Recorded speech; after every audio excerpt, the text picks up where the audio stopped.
Good morning, students. This is my second video on the topic of consumer equilibrium or consumer behavior. In first video, we have understood about the consumer equilibrium or consumer behavior and three important terms. First is utility, second is total utility, and third is marginal utility. Today, I will teach you law of diminishing marginal utility or law of DMU. This law was first given by the German economics Gaussian. That is why this is also known as the Gaussian's first law of consumption. This law states that as the stock of good increases, utility derived for it decreases. I repeat again, as the stock of good increases, utility derived for it decreases. According to the law, as a consumer consumes one more unit of a consumption, utility derived from the successive unit of commodity goes on falling. For example, you are hungry and you eat an ice cream. First ice cream will give you maximum satisfaction. You have second. You will notice that second ice cream will give relatively lesser satisfaction.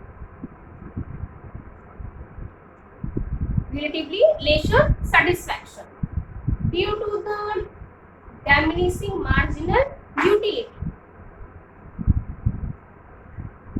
Means, according to diminishing marginal utility, when a consumer consumes one more unit or additional unit of a consumption, utility derived from a successive unit of a commodity falls.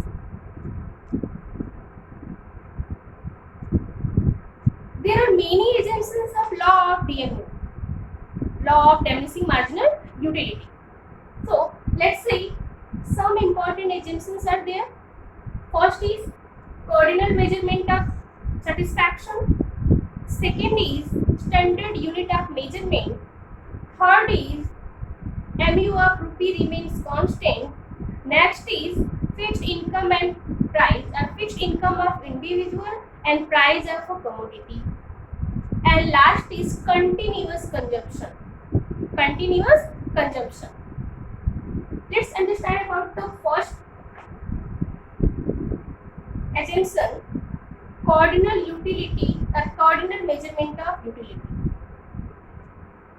It is assumed that utility can be measured in terms of number or quantitative terms such as 1, 2, 3, 4, etc. Otherwise, it is a qualitative aspect. Next assumption is standard unit of measurement. The unit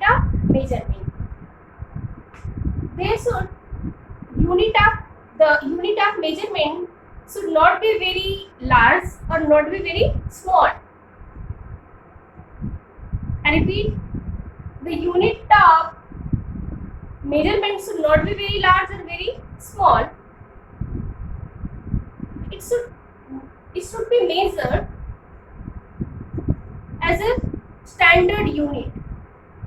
For example, consumption of water should not be measured as a 1 drop of water or 1 spoon of water. It should be measured as a 1 glass of water.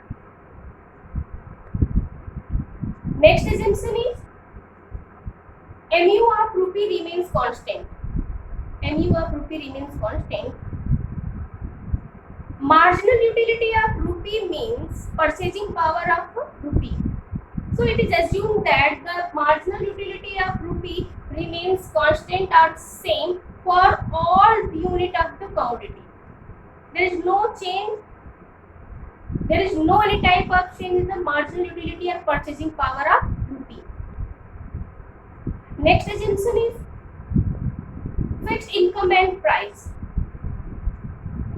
It is assumed that there is no change of income of individual or consumer and price of given commodity. There is no change of income of consumer price of certain commodity. Price of commodity and income of consumer are fixed. Continuous consumption. Next assumption is continuous consumption. There should not be time gap between the consumption of successive unit of commodity. For example, first chocolate is in the morning and second is in the evening. The law will not hold good in such a case. I repeat again, first chocolate in the morning and second chocolate in the evening. The law or this law will not hold goods in such a case.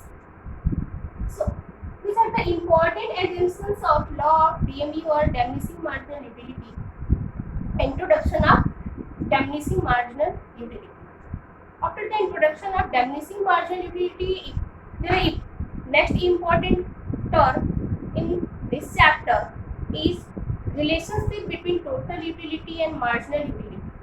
So I will teach you in my next video with the help of relationship between total utility and marginal utility with the help of tabular and diagrammatical presentation. Thank you.